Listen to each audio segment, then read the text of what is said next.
అందరికీ జై భీమ్. వర్ధిల్లాలి ఎస్సీ ఎస్టీ బీసీ మైనారిటీల ఐక్యత. వర్ధిల్లాలి. బహుజన రాజ్యాధికార జేఏసీ ఆధ్వర్యంలో మేధావుల రాజకీయ చర్చా వేదిక. సంతోషం. కలిస్తే నిలుస్తాం, నిలిస్తే గెలుస్తాం. కాబట్టి పూలే అంబేద్కర్ కాంశీరాం. పూలే గారు చదువు, అంబేద్కర్ గారు మనకు పొలాలు ఇచ్చారు. ఆ పొలాల్ని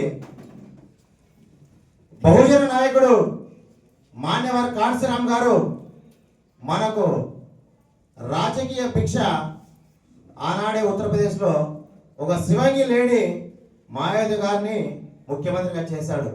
మరి ఆంధ్ర రాష్ట్రంలో ఎస్సీలు ఎస్టీలు బీసీలు మనముగా అడకదిరేకి తయారైనాం. ఏం మీరు బాధపడద్దండి, 2 మాటలు ఘాటుగా ఉంటాయి.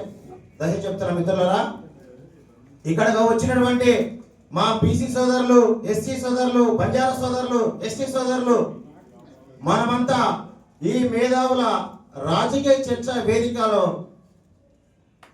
మీరు ఏ భాగస్వామ్యం తీసుకుంటారో దానికి కట్టుబడి మా పార్టీ మేము కూడా కృషి చేస్తాం.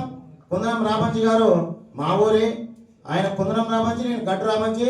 కేవలం తమిళ గ్రామంలో అగ్రవర్ణాల్ని వాళ్ళకి నిద్ర లేకోకుండా మేమిద్దరమే వాళ్ళకు మౌలుగా తయారైనాం. కాబట్టి గతంలో ఆయన సర్పంచ్గా పోటీ చేసేటప్పుడు మా ఊర్లో రెట్ల ఇంటికి పోవాలంటే ఉచ్చపోసుకునే వాళ్ళు కొంతమంది ఎస్సీలు ఓట్లాడికి. ఆయన సర్పంచ్గా పోటీ చేస్తే మా ఊరు అజారెడ్డి ఇంట్లోకి పోదాం రావయ్య అంటే వద్దు, కానీ బిఎస్పీ పార్టీ వాళ్ళు వద్దు వద్దని ఇది లాగే క్రమంలో ప్రయత్నం చేశారు. మీరు వస్తారా నేను ఎనికి పోవాలంటే అప్పుడు నా మాట మీద వాళ్ళు లోపలికి వచ్చి చెప్పులు వేసుకొని వాళ్ళ ఇంట్లోకి పోయి మేము ఓట్లు వేయండి అని అడిగే క్రమంలో ఆ రోజే మాకు కాంశీరాం గారు నేర్పించారు. కాబట్టి ఆయన పాటలో మేము ఇంతవరకు నడుస్తా ఉన్నాం. మిత్రులారా, నేను పూర్తిగా అంబేద్కర్ తక్కువ చదివినా, కాంశీరాం కూడా తక్కువ చదివినా, కానీ అతి కొద్ది రోజుల్లో 2019లో రాజకీయాల్లోకి వచ్చిన ఈ రోజు కూడా నేను బ్లూ కండ మాత్రమే ధరించిన, ఏ అగ్రవర్ణ వానికి పార్టీకి తొత్తుగా పనిచేయను. మీరు ఏది చేస్తే ఈ బహుజన రాజ్యాధికార జేఏసీలో నేను కూడా పాల్గొంటాను నా వంతుగా. అయితే మనమంతా రాబోయే 2029లో రాజకీయాలు మాత్రమే చేస్తాం. మీ వంతు మాకు సాయం చేయండి, మా వంతు మేము సాయం చేస్తాం. కాబట్టి బీసీలు ముఖ్యంగా మీరు మీ వాడలోకి వెళ్ళి మేము మీతో కలిసి వస్తాం.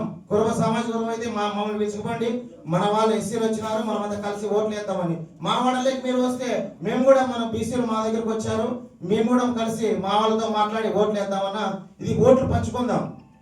కాబట్టి ఆనాడు రక్త మార్పిడి జరిగితే మీరు బాగుంటారని చెప్పి పూలే అంబేద్కర్ కలలు అన్నారు. కాబట్టి మనము రక్త మార్పిడి మారింది, ఇప్పుడు మన ఓటు మనం వేసుకుందాం, మన బహుజన రాజ్యాధికారాన్ని మనమే సాధించుకుందామని చెప్పేసి ఈ అవకాశం ఇచ్చినటువంటి సభాధ్యక్షులకి జై భీమ్, జై భారత్.